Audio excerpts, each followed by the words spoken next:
Hello, this is Ron, and let me just say I hope everyone had a memorable Memorial Day.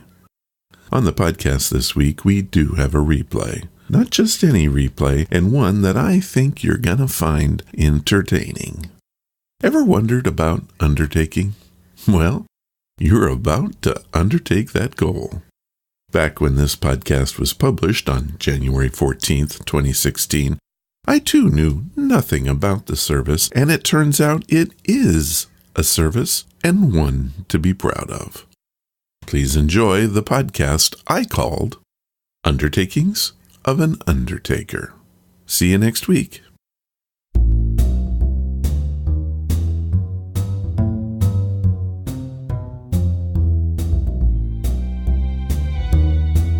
Hello and welcome to the podcast. This is Ron's Amazing Stories, where we play tales to take you away from today. On today's program, we have quite the undertaking, or rather, the Undertaker. When I was first contacted by our guest today, I almost passed on it. Then I gave his book a read, talked to the man, and what I found was a subject that was badly neglected and needed to be told. The story of the funeral director is in fact interesting, heartwarming, and can be quite sad all at the same time. Also on the show, we answer a couple of emails, and we have a short story that has no plot.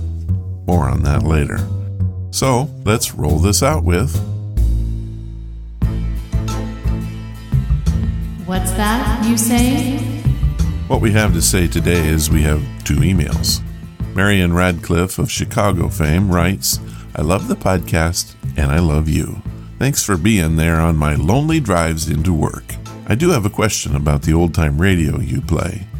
Have you ever had anyone contact you and say that they own the rights to a particular show? Short answer? No. I'm pretty careful about the shows I pick, and I make sure they're either public domain or Creative Commons. The difference between the two is public domain I can do whatever I want with. Creative Commons means that I can use it as long as I don't profit from it. Easy enough to do, and so I hope that answers your question. Peter Thompson of Milwaukee, Wisconsin wants to tell us about his radio experience with the show. I thought you would like to know how I found your program. It happened while shoveling snow. As you may have heard, this has been a very strange winter. We just have not had the snow that we normally do in Wisconsin. However, one day we woke up to a nice dusting and decided that it was enough to at least take a shovel to. The snowblower was a bit too much. Later that afternoon, I grabbed my radio and went outside to start work. Someone had changed my station, so I had to fiddle around a bit. On came your strong voice saying, Hello and welcome to the podcast. I didn't know what a podcast was, but you made me want to find out. I listened to the rest of the program, which was the interview with Major Smalls. I was hooked right then and there. I went to your website, listened to several more, and by the way, my wife likes you too. Thanks for the show, your new loyal fans. Well, thank you for the note, and thanks for joining the family. I'm glad to hear you found us on the radio. That's very cool. That's it for the emails this week. Don't forget that I want your stories, your thoughts, and your comments. You can send all of those to me via the website at raspodcast.com. Also, if you're wanting to help the show, please write us a review on iTunes or any of the services that you listen to us on. Those go a long way to help folks find us, just like Peter did.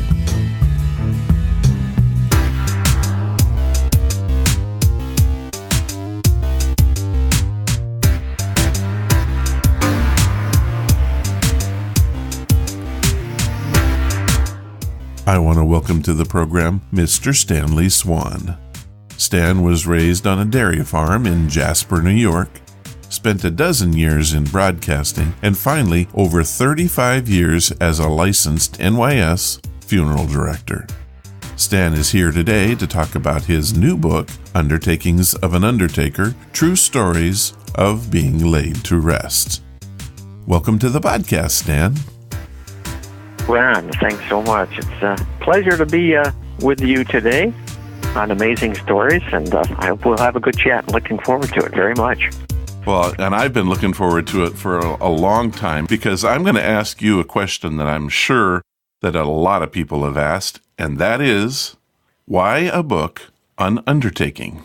I've been asked that many times as I spent 3 decades plus in the business, and as I met with families from time to time over the years, Ron, to make funeral arrangements for someone in the family that had passed away. A family member would once in a while say to me, "Gee, Stan, you must have some interesting stories. Why don't you have you ever thought about writing a book?" And I said, "Well, funny that you should mention that because I actually am writing a book." And so I started actually making notes, Ron, many, many years ago, and not thinking I was going to write a book someday. But as I got closer to retirement, I started looking through some of the things that I had made notes on over the years, and I said, "Yeah, this would be an interesting read." That's how it came about. Well, let's set the Wayback Machine, because that's what you do in your book. You talk about your first experience as an undertaker taking care of a little bird on the road. You know, when I was reading that, I thought, what a cool way to start the book. So let's start in Jasper, New York, and talk about your early years living next to a cemetery, no less. Yep. Raised in a dairy farm in Jasper, New York. My siblings, my sister Mary Jane and my brothers Gary and Ed worked on a dairy farm, 5th-generation dairy farm. And as kids, we lived near a small cemetery at the Five Corners Cemetery. A lot of our Swan members are buried there, and as kids, we kind of used to hang out in the cemetery, ride our bikes through, et cetera, and kind of a natural play space because we were about a mile from our school, so you played with what you had, and bikes up and down the road, and the story about the bird, we would see from time to time a sparrow that had been hit by a car, and my sister Mary Jane and I, we would, as kids, have little bird service and bury the sparrow, and I don't know if that's that unusual. I think lots of children around the country did similar things, Ron, as kids.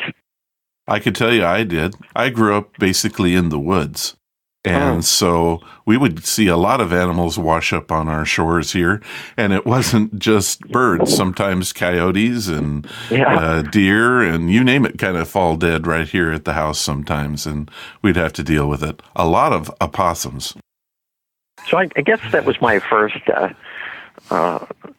inkling that I might be involved with the funeral business. Although my grandmother, Blanche Drake, had a brother, Farley Drake, who was a director in our town about 1900. And then I guess it maybe skipped a generation and then caught back up to me to carry on. So a lot of people are born into the funeral business. I was not, with a dairy farm. But a lot of people who are in the funeral business today were born in it. Their parents had a funeral home, and their grandparents had a funeral home, and I was not one of those. But I tell most people who ask about the book and about professions, Ron, I think we're all born to do something. I'm a firm believer of that.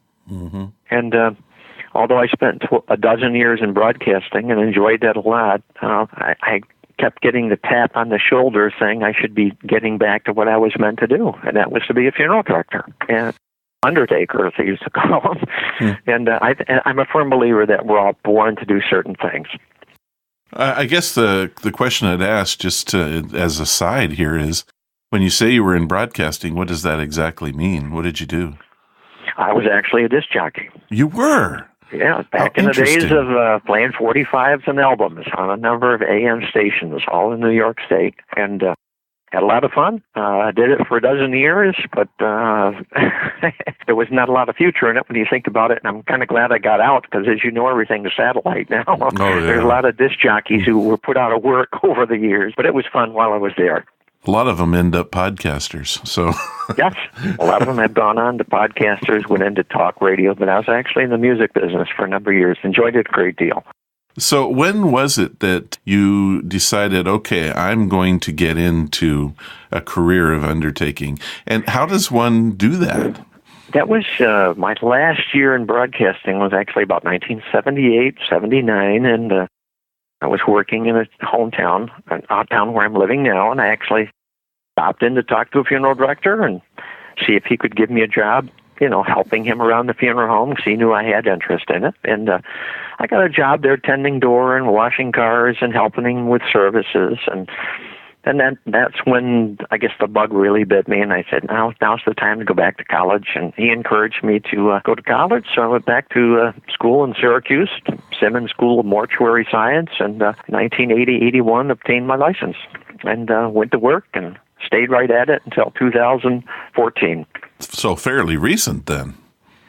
Within the last, I've only been retired about 15, 16 months, and Wow. Started working on the book probably 6, 8 years ago. Didn't really start writing hard on the book until the last 3 years because I wanted to get it finished, because we never know how much time we have. Yeah. So you don't want to keep putting projects off, no matter what it might be. You try to get as much done as you can, because we never really know, do we, Ron? No. Now, you had your own funeral home, is that right? And We did. My wife, Sandy, and I, we purchased a funeral home in Andover, New York, which is on the New York, PA border, about 80 miles from where we live now. And we purchased that funeral home in 1983, and we operated it for 20 years. And in 2003, I had a bout of cancer, and thought maybe we should think about selling the funeral home, not knowing how that was going to turn out. Fortunately, it turned out well. So we sold it to a younger couple, and kind of left the village of Andover. We lived there for 25 years, but had our funeral home there for 20 years. Enjoyed it a great deal. Nice little small town. Great town. Great people there. so let's get to the meat of the question. You decided that you would keep a journal, I'm assuming, of some sort. And You sat down and said, I'm going to write a book, and it's going to be the stories. How did you decide what stories that you wanted to use? And can we hear a couple of those stories? Yes, we can. I did have a journal over the years, just brief notes, and it would be interesting because as the years went by, I would forget about a certain thing that I had done in the business, or maybe a certain circumstance with a family, or a death, or a burial, something along that line. Then all of a sudden something would click, and it would come back to me that, do you remember the time that you did such and such? And that was the time that I really started to sit down and make serious notes about what I would include in the book. And there are 28 stories in the book, and they're a little bit of everything. There's some interesting stories of things that I've accomplished over the years, families that I've served. All the stories are true. There's some funny stories in there that you might not expect to find in a book about funeral directing. I wanted to keep the book not gruesome to any degree, and the book can be really read by about anyone. There's really not anything that's really difficult reading for anyone. The stories in there about the recovery work that I was involved with following 9/11 in New York City, and Hurricane Katrina. I did some recovery work in both of those situations. Those are pretty intense stories, but again, not gruesome. They're written very well. We wanted to keep it light for people to read, and so it wouldn't be difficult for them to read through the stories. Well, let's start with what I think is probably my favorite story, the serial killer that you found yourself entangled with. Yeah, that was from a story from the late 1980s, and if you'd like, I can read that for your listeners now. I think that would be great. All right, here we go. This is called Remains of the Genesee River Killer. From 1988 to 1990, the city of Rochester, New York, and Monroe County suffered at the hands of a serial killer. Those in that beautiful part of New York State would never have imagined such a rash of brutal crimes taking place there. The victims, mostly prostitutes and women of the street, were snatched, taken to secluded areas, and killed, their bodies dumped within 30 miles of the downtown city limits. For months, authorities hunted for the killer and finally received a break when he actually was spotted near the scene of one of his last killings. He was apprehended, convicted, and sentenced. His name was Arthur Shawcross. Shawcross died in prison, but his deadly killing spree in upstate New York is remembered and rehashed regularly by law enforcement. It was an eerie day when this writer came in contact with one of his victims, a day that still gives me chills when it's reviewed in my mind. The following is from the notes I made that day that I was involved with that case.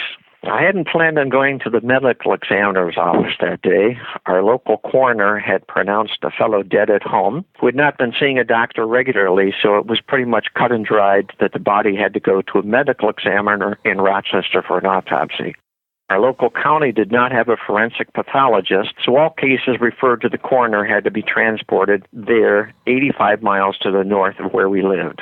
It was cold, a winter day. The wind was blowing pretty good. The roads were passable for sure, even with the brief gusts that would have billowed from light snow on my path as I made the way north to Rochester. I steered my black Suburban northward over the hard gray asphalt. In the 2-hour trip to Rochester, I'd always had a lot to think about. Would the pathologist on duty take my case and work on it quickly? Would he do a full autopsy, which would require several hours? Would he send me home to come back again tomorrow? About an hour into the trip, I encountered my first delay of the day, an 18-wheeler had jackknife and blocked part of the northbound lanes. The sheriff's deputy in the middle of the road, putting down the flare as I eased closer to him, told me it wouldn't be too long. I shouldn't be delayed too long at all. The deputy was right. The day hadn't taken too long. Within 5 minutes or so, my vehicle, my deceased on the stretcher in the back, and I had resumed our motoring northward. Just past noon, I arrived at the medical examiner's about 1 or 1:30. Hopefully a quick turnaround, I could actually be back home by dark. As I rounded the back of the medical examiner's office, it appeared quite busy for a Sunday afternoon. Usually the place is deserted. What here appeared to be 2 unmarked police cars shadowed each other as the crisp wind swirled around the entrance doors. I punched the outdoor buzzer, expecting a quick, "Can I help you?" A minute or 2 went by when finally a sullen voice came on and said, "Yep, I'll be right there." So here I was on a nice winter day, standing at the medical examiner's office with my deceased all tucked in on my stretcher, waiting an entrance into the world of forensic science. Within a couple of minutes, the attendant had hit the bar and the fire door, and I was wheeling in my charge past one of the coroner's removal cars, which was covered in some mud and road debris, looking like it had just been out on a run. "Busy day?" I inquired as the attendant sat in his computer screen and started punching his keyboard. "Oh, yeah," he replied. "Big stuff going on here today, really big stuff." I wondered what he had referred to. Had there been multi-traffic accident that day, maybe a major fire in the city, multiple homicides brought in at once? We completed the paperwork quickly to log in my remains, and I had started to prepare to move my deceased to the attendance table for prints and photography when my eye glanced into the next room. Surrounding a stainless steel exam table were 2 guys in white shirts and ties, all wearing latex exam gloves, one with a camera, one with a clipboard. They chatted with each other, then refocused on the table itself. "Want to take a look?" asked the attendant. He didn't have to ask me twice. In quick 10 steps, I was at the front of the exam table, stretching my neck to its breaking point, my eyes going wide and focusing. My first impression was that these guys weren't pathologists. They didn't have the bio gear on, and they just didn't look the part. No, these guys were cops. Better yet, detectives. The serious looks on their faces were like stone on Mount Rushmore. One actually looked like Joe Friday on Dragnet. That was scary in itself. Now, what do I do here? Introduce myself? Be still and play stupid? Start asking questions? I opted for the first. They weren't impressed that I was a funeral director and member of a local sheriff's department 80 miles to the south, although the latter statement did have some weight with the older of the trio. "All right," he muttered, "just get close and don't touch anything, all right?" All of a sudden, our eyes returned to the stainless steel table, brilliantly lit by an overhead light. My eyes raced from top to bottom, then right to left, trying to determine what I was looking at. Bones. I see bones. I see some artifacts, some tufts of hair. Whoever this was, they had been deceased for some time, and it was impossible to tell from the first glance if it was a male or a female. "This is one of them, we think," blurted the guy closest to me. "One of them," I'm thinking to myself, "one of them. Let's see now. Rochester, New York. Skeletal remains, Rochester, New York. Every muscle in me instantly froze. I caught my breath. My gut did a flip. "This is one of the victims of the Genesee River killer," I said in a low and subdued voice. "We think so," came the response. "We think the remains are female. We found her last night." The two detectives made some quick notes on small spiral notebooks, then quickly tucked them back into their sport coats. "Put her away for tonight." The doctor said he'd start his work in the pathology part in the morning. Maybe we can make out something from this one. Not much for him to work with here, but maybe we'll get lucky. The two made their way out of the medical examiner's office as I stood motionless at the exam table, looking closer now to see what I could recognize as familiar.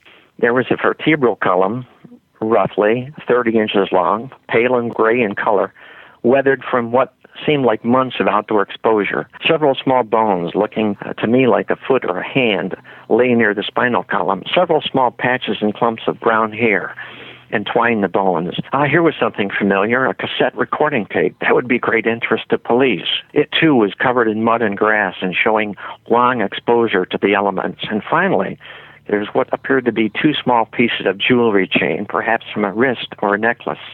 I wondered if this person would ever be identified. Were they male or female? Would they be able to determine a cause of death? It seemed unlikely. There wasn't much here to work with. I also wondered what went through this person's thoughts just moments before death. And was it at the hands of the Genesee River killer? If this was one of the victims, she would be like the others, between the ages of 20 and 40, living on the streets without much future. But no one, living on the street or not, deserved to end up here, on a stainless steel table with a Jane Doe tag and an ID number to match the date and time that she was found. The answers to my questions probably would come in time, but for tonight, my day was at an end. I nodded to the attendant, grabbed my paperwork, and headed for the door.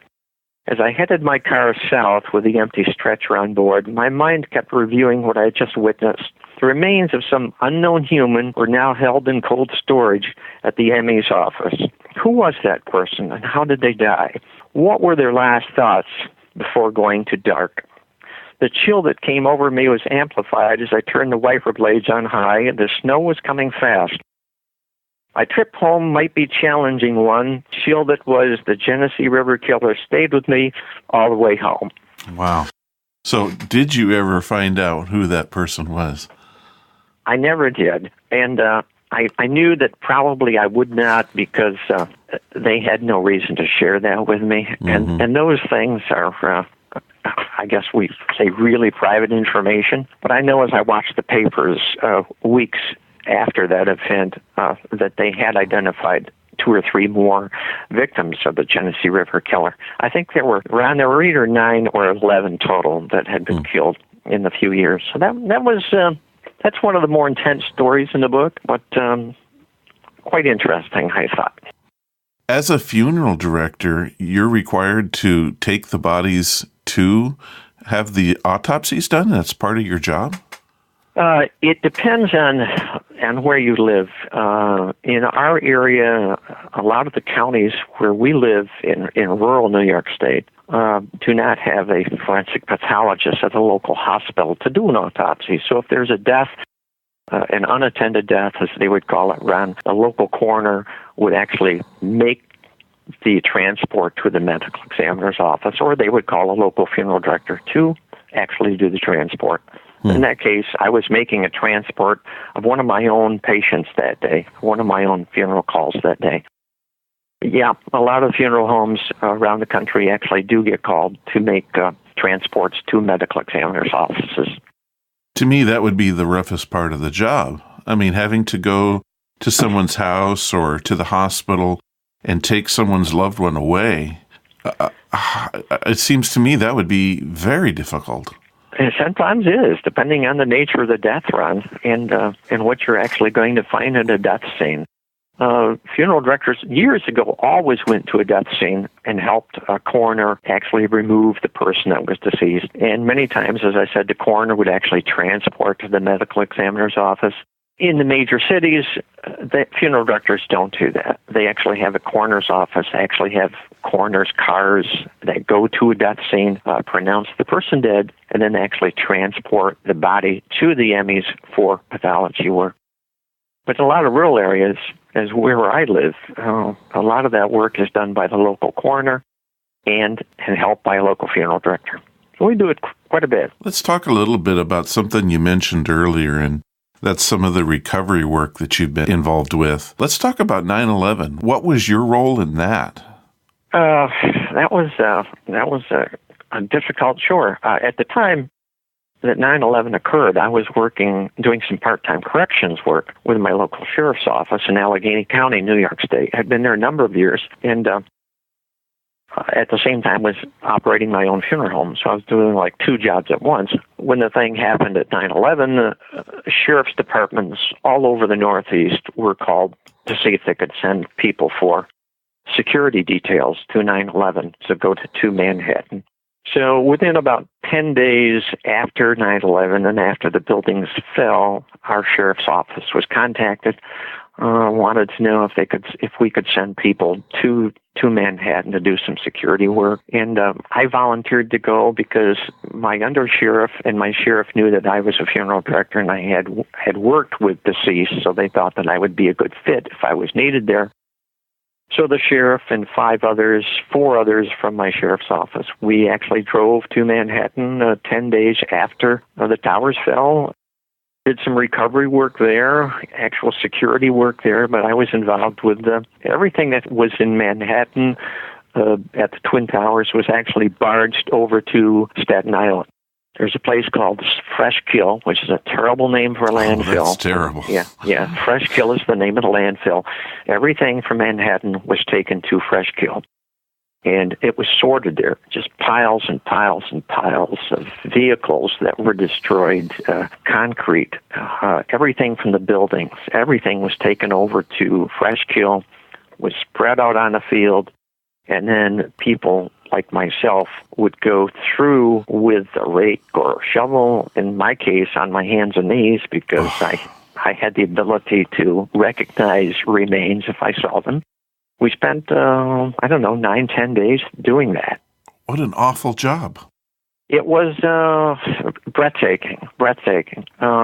In the last 2 or 3 days, I was involved with, they had conveyor belts where they would load debris on, and the conveyor belt would go by you very quickly, and you'd sat looking for remains, personal effects, airplane wreckage, and I actually found a number of aircraft parts, and that was chilling to pull those off of knowing that 10, 12 days before there were actually people on that airliner. It's very chilling indeed. But that was very satisfying work. And there's a chapter in the book about the 9/11 recovery. But that wasn't the only one you did. You also went to Katrina as well. Yep. And did the same type of thing? Yeah, it was at Katrina for 14 days. I was a member of a national recovery group that I'm still involved with nationally, and we were down there to help recover people who had died during Katrina, and that was an interesting story. There's a story in the book about the Katrina recovery. So that's the heaviest side of the book, those things. But there are lighter things in the book. I don't want people to think that it's totally depressing, because it's not. Well, let's take a minute. Can you tell us a lighthearted story? Something funny? Yeah, there are chapters in the book. There's a chapter about a family I met with, and during the arrangements, the fellow asked me if his father was going to be cremated, Ron. And he wanted to know if I could remove his father's gold tooth before I cremated his father. I said, well, let me check on that. Well, short answer to the long story is that we couldn't. And so he finally decided to let the gold tooth go. That's a pretty interesting read. There's a story in the book about a beagle who ran down the middle of a church service during a very serious part of a military service, where the fellows were folding the flag to give to the widow, and a beagle's running down the middle of the church. And there's quite a few other stories that are kind of lighthearted there in the book. So that's what we wanted to do when we put the book together. The publisher, we wanted to make it interesting and not too heavy, but light at the same time. People have a lot of heavy things in their life to read about, but they like some levity with it. And I think the book's a good mix of that, Ron. Well, from what I've read so far, I enjoyed it. I enjoyed reading about you as a child and playing in the graveyard. And then the other thing that intrigued me was the whole concept of what you have to do to get a body in the ground. And the example that I got to read on that was the story about the young man who wanted to be buried in a particular cemetery that no one knew where it was.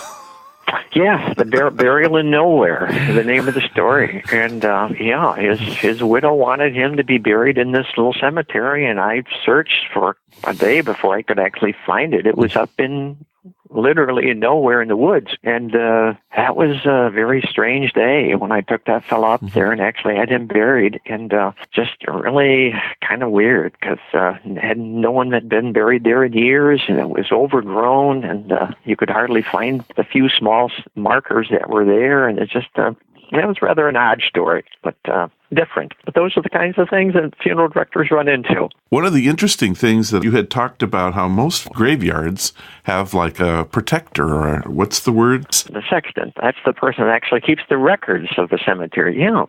This particular one did not have such a person. No. And so then you had nobody to go to and say, can I bury this guy here? Yeah. The lady who actually took the burial certificate, the burial permit, after I buried, when I inquired about the cemetery, she said, I'll just go up there and find a spot. You're kidding. I said, well, I didn't feel very comfortable about that. It was almost like something out of the Old West. But that was an interesting week for sure. I guess my one question to you would be, if I can ask you a question. You certainly can. And when I do interviews about the book, I always ask the interviewer if they know a funeral director. Have you had to have a funeral director in your family? Yes, unfortunately, a couple times. It's amazing how a lot of people don't know a funeral director and have never had the chance to meet or talk with a funeral. And I always tell people that they should try to talk with a funeral director ahead of time, just to get to know one. You don't even have to talk about funerals or death and dying, but just to meet a funeral director, kind of get to know them. Funeral directors like to know people ahead of time. It's easier for them to work with people that they know. And it just makes good sense. Well, I can tell you, my father died in 2008, and we went to the same funeral director that buried my mom's mom. Mm-hmm. And so he knew the family. He knew kind of our background. And right. I think because of that, there was some special flares to the service that I don't think would have been there had he not known who we were a little bit. So yeah. I agree with you 100% on that.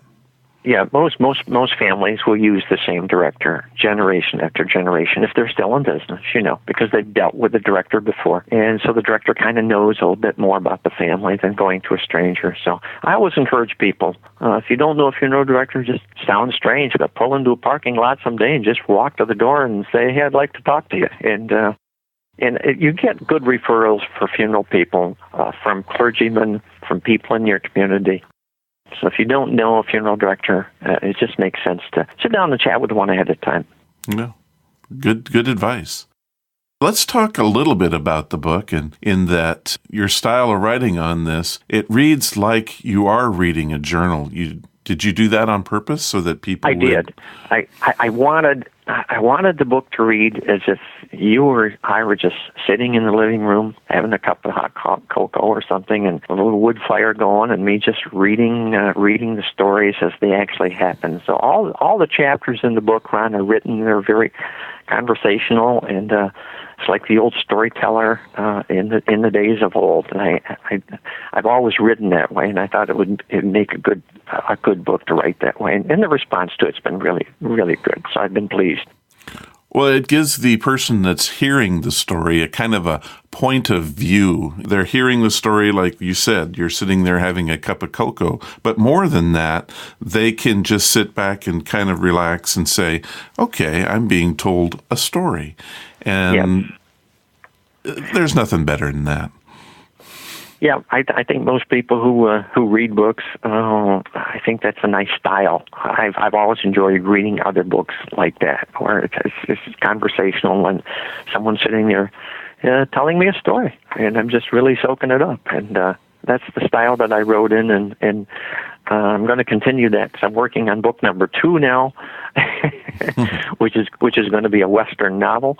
Oh. And, that's going to be working on that now, and maybe we'll be out this spring.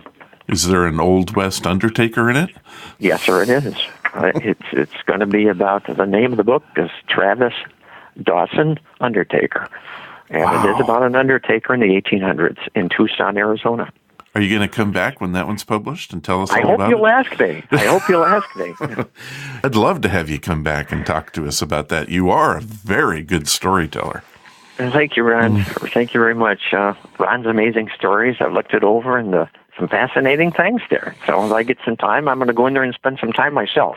Well, you'll find just about everything there. We've had everything from radio personalities to sports heroes to authors to actors to you name it. I can honestly say you're the first Undertaker. I guess maybe it's good to be first. Well, Stan, can you tell us how we can get a hold of the book? Where do we go? Yeah, I want to give out my email. I'd love to have people write to me. I get email from all over the country, and my email is undertakings@inbox.com. If people want a signed copy of the book, they can write me a note to that address, and I'll communicate through email with them on how to get a signed copy of the book. If they want to get it directly from Amazon, they can do that. They can read the first 2 or 3 chapters on Amazon, and it's also available on the web at Barnes & Noble. And that's the place you can find the book. Great. Well, Stan, I want to thank you so much for taking the time with us today and talk about your book. It was a pleasure, and I want to be interested in reading the rest of it because it just sounds fascinating. Thank you so much, Ron. It's a real pleasure to spend some time with you. You're a great host and a great interviewer, and I hope your listeners will enjoy the podcast you did with me today. Well, there you have it. Undertakings of an Undertaker. I want to thank Stan for being on the program today and for his patience. He contacted us some time ago and had to wait for quite a while before we got him on. It sure was great to have him. Thank you, Stan. And now this.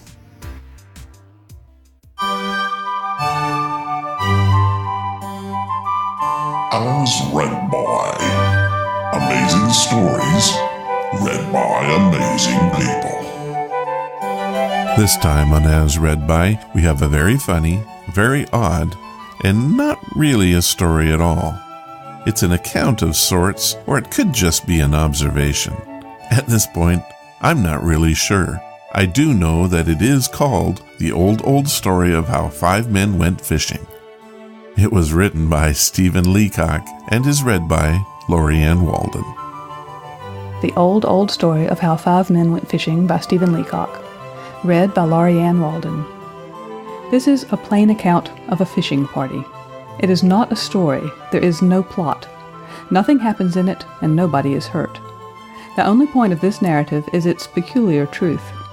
It not only tells what happened to us, the 5 people concerned in it, but what has happened and is happening to all the other fishing parties that at the season of the year, from Halifax to Idaho, go gliding out on the unruffled surface of our Canadian and American lakes in the still cool of early summer morning.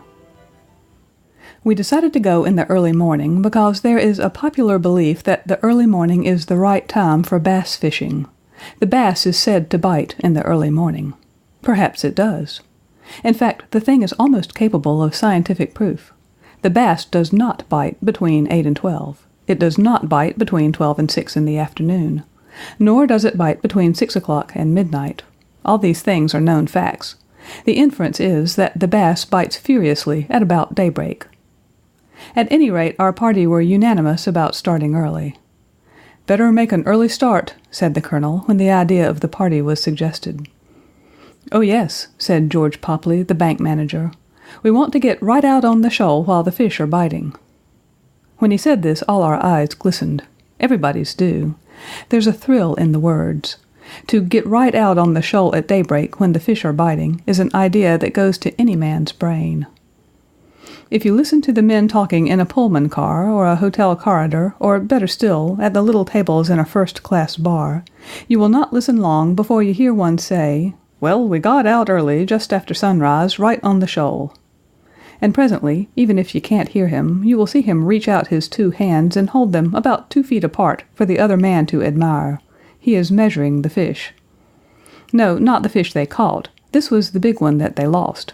But they had him right up to the top of the water. Oh yes, he was up to the top of the water all right. The number of huge fish that have been heaved up to the top of the water in our lakes is almost incredible. Or at least it used to be when we still had bar rooms and little tables for serving that vile stuff Scotch whiskey and such foul things as gin rickeys and John Collinses. It makes one sick to think of, doesn't it? But there was good fishing in the bars all the winter. But, as I say, we decided to go early in the morning. Charlie Jones, the railroad man, said that he remembered how, when he was a boy up in Wisconsin, they used to get out at 5 in the morning. Not get up at 5, but be on the shoal at 5. It appears that there is a shoal somewhere in Wisconsin where the bass lie in thousands. Kernan, the lawyer, said that when he was a boy, this was on Lake Rousseau, they used to get out at 4. It seems there is a shoal in Lake Rousseau where you can haul up the bass as fast as you can drop your line. The shoal is hard to find, very hard. Kernan can find it, but it is doubtful, so I gather, if any other living man can. The Wisconsin shoal, too, is very difficult to find. Once you find it, you are all right, but it's hard to find. Charlie Jones can find it. If you were in Wisconsin right now, he'd take you straight to it, but probably no other person now alive could reach that shoal. In the same way, Colonel Morse knows of a shoal in Lake Simcoe where he used to fish years and years ago, and which, I understand, he can still find. I have mentioned that Kernan is a lawyer, and Jones a railroad man, and Popley a banker. But I needn't have. Any reader would take it for granted. In any fishing party there is always a lawyer. You can tell him at sight. He is the one of the party that has a landing net and a steel rod in sections with a wheel that is used to wind the fish to the top of the water. And there is always a banker. You can tell him by his good clothes. Popley, in the bank, wears his banking suit. When he goes fishing, he wears his fishing suit. It is much the better of the two, because his banking suit has ink marks on it, and his fishing suit has no fish marks on it. As for the railroad man, quite so, the reader knows it as well as I do. You can tell him because he carries a pole that he cut in the bush himself, with a 10-cent line wrapped around the end of it. Jones says he can catch as many fish with this kind of line as Kernan can with his patent rod and wheel. So he can, too. Just the same number. But Kernan says that with his patent apparatus, if you get a fish on, you can play him. Jones says to Hades with playing him, give him a fish on his line and he'll haul him in all right. Kernan says he'd lose him. But Jones says he wouldn't. In fact, he guarantees to haul the fish in. Kernan says that more than once, in Lake Rousseau, he has played a fish for over half an hour. I forget now why he stopped. I think the fish quit playing. I have heard Kernan and Jones argue this question of their 2 rods, as to which rod can best pull in the fish, for half an hour. Others may have heard the same question debated. I know no way by which it could be settled. Our arrangement to go fishing was made at the little golf club of our summer town, on the veranda where we sit in the evening. Oh, it's just a little place, nothing pretentious. The links are not much good for golf. In fact, we don't play much golf there, so far as golf goes. And of course, we don't serve meals at the club. It's not like that. And no, we've nothing to drink there, because of Prohibition. But we go and sit there. It is a good place to sit. And after all, what else can you do in the present state of the law? So it was there that we arranged the party. The thing somehow seemed to fall into the mood of each of us. Jones said he had been hoping that some of the boys would get up a fishing party. It was apparently the one kind of pleasure that he really cared for. For myself, I was delighted to get in with a crowd of regular fishermen like these 4, especially as I hadn't been out fishing for nearly 10 years, though fishing is a thing I am passionately fond of. I know no pleasure in life like the sensation of getting a 4-pound bass on the hook and hauling him up to the top of the water to weigh him. But, as I say, I hadn't been out for 10 years. Oh yes, I live right beside the water every summer, and yes, certainly, I am saying so, I am passionately fond of fishing. But still, somehow I hadn't been out. Every fisherman knows just how that happens. The years have a way of slipping by. Yet I must say I was surprised to find that so keen a sport as Jones hadn't been out, so it presently appeared, for 8 years. I had imagined he practically lived on the water. And Colonel Morse and Kernan, I was amazed to find, hadn't been out for 12 years, not since the day, so it came out in conversation, when they went out together in Lake Rousseau and Kernan landed a perfect monster, a regular corker, 5 pounds and a half, they said. Or, no, I don't think he landed him. No, I remember, he didn't land him. He caught him, and he could have landed him. He should have landed him, but he didn't land him. That was it. Yes, I remember Kernan and Morse had a slight discussion about it. Oh, perfectly amicable. As to whether Morse had fumbled with the net, or whether Kernan, the whole argument was perfectly friendly, had made an ass of himself by not striking soon enough. Of course, the whole thing was so long ago that both of them could look back on it without any bitterness or ill nature. In fact, it amused them. Kernan said it was the most laughable thing he ever saw in his life to see poor old Jack, that's Morse's name, shoving away with the landing net wrong side up. And Morse said he'd never forget seeing poor old Kernan yanking his line first this way and then that, and not knowing where to try to haul it. It made him laugh to look back at it. They might have gone on laughing for quite a time, but Charlie Jones interrupted by saying that, in his opinion, a landing net is a piece of darned foolishness. Here Popley agrees with him. Kernan objects that if you don't use a net, you'll lose your fish at the side of the boat. Jones says, no, give him a hook well through the fish and a stout line in his hand, and that fish has got to come in. Popley says so, too. He says let him have his hook fast through the fish's head with a short, stout line, and put him, Popley, at the other end of that line, and the fish will come in. It's got to. Otherwise, Popley will know why. That's the alternative. Either the fish must come in, or Popley must know why. There's no escape from the logic of it. But perhaps some of my readers have heard the thing discussed before. So, as I say, we decided to go the next morning, and to make an early start. All of the boys were at one about that. When I say boys, I use the word, as it is used in fishing, to mean people from, say, 45 to 65. There is something about fishing that keeps men young. If a fellow gets out for a good morning's fishing, forgetting all business worries once in a while, say once in 10 years, it keeps him fresh. We agreed to go in a launch, a large launch, to be exact, the largest in the town. We could have gone in rowboats, but a rowboat is a poor thing to fish from. Kernan said that in a rowboat it is impossible properly to play your fish. The side of the boat is so low that the fish is apt to leap over the side into the boat when half played. Popley said that there is no comfort in a rowboat. In a launch a man can reach out his feet and take it easy. Charlie Jones said that in a launch a man could rest his back against something. And Morse said that in a launch a man could rest his neck. Young, inexperienced boys, in the small sense of the word, never think of these things. So they go out, and after a few hours their necks get tired, whereas a group of expert fishers in a launch can rest their backs and necks, and even fall asleep during the pauses when the fish stop biting. Anyway, all the boys agreed that the great advantage of a launch would be that we could get a man to take us. By that means the man could see to getting the worms, and the man would be sure to have spare lines, and the man could come along to our different places, we were all beside the water, and pick us up. In fact, the more we thought about the advantage of having a man to take us, the better we liked it. As a boy gets old, he likes to have a man around to do the work.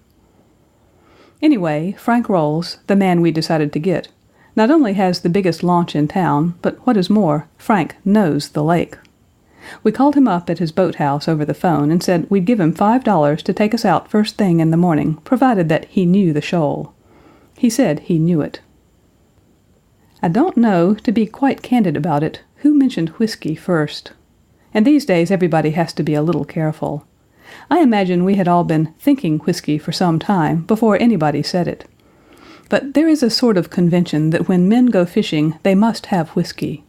Each man makes the pretense that one thing he needs at 6 o'clock in the morning is cold, raw whiskey.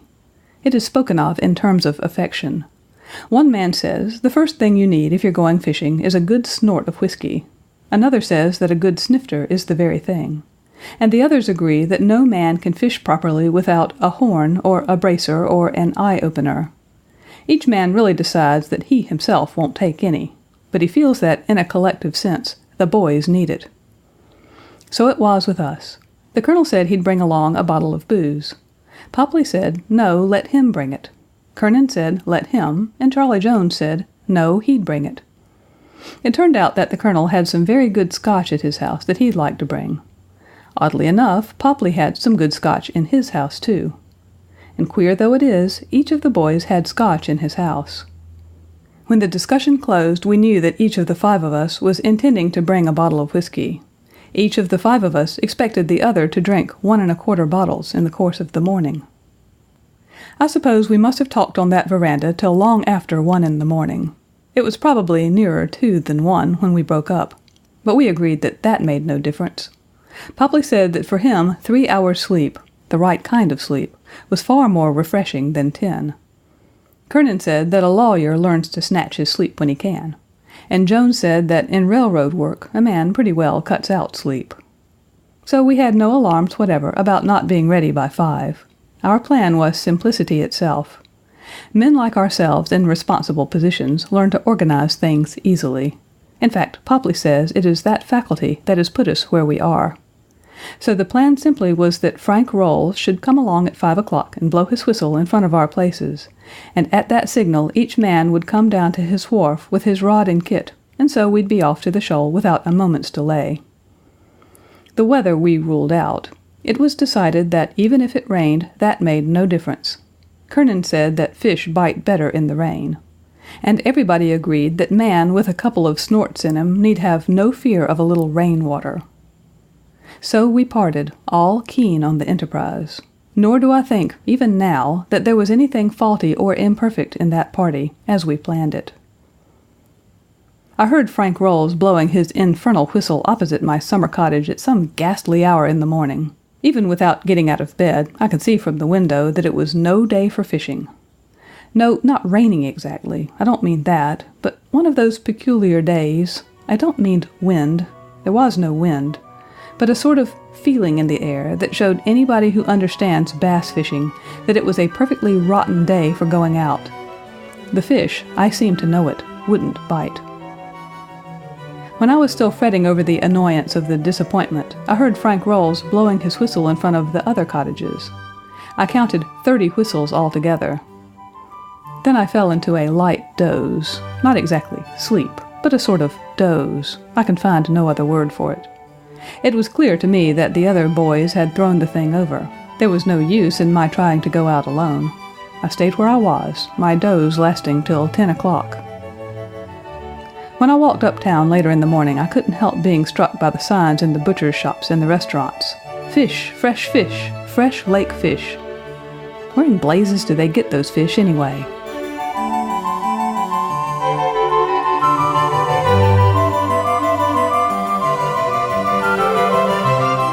Our author, Stephen Butler Leacock, was a Canadian teacher, political scientist, writer, and humorist. Between the years 1910 and 1925, he was the most widely read English-speaking author in the world. That's quite an accomplishment. He is known for his light humor with criticisms of people's follies. He was so good that each year an award is given out in his honor. The Stephen Leacock Memorial Medal for Humor. Look it up.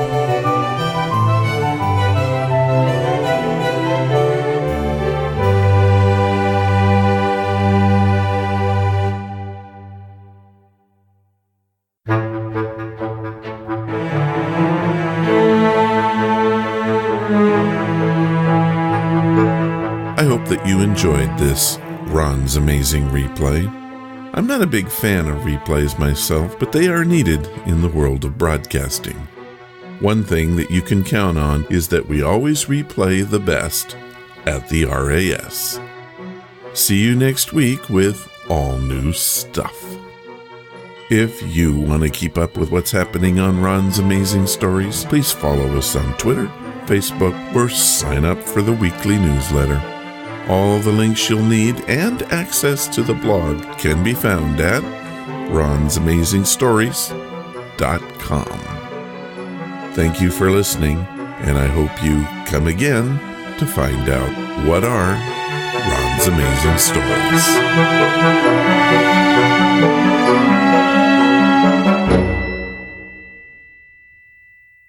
All of the vintage audio used in the podcast is believed to be in the public domain. Ron's Amazing Stories does not own the rights to any of the old-time radio used here. If you hold the rights to any of the shows played, please contact us immediately at ronsamazingstories.com.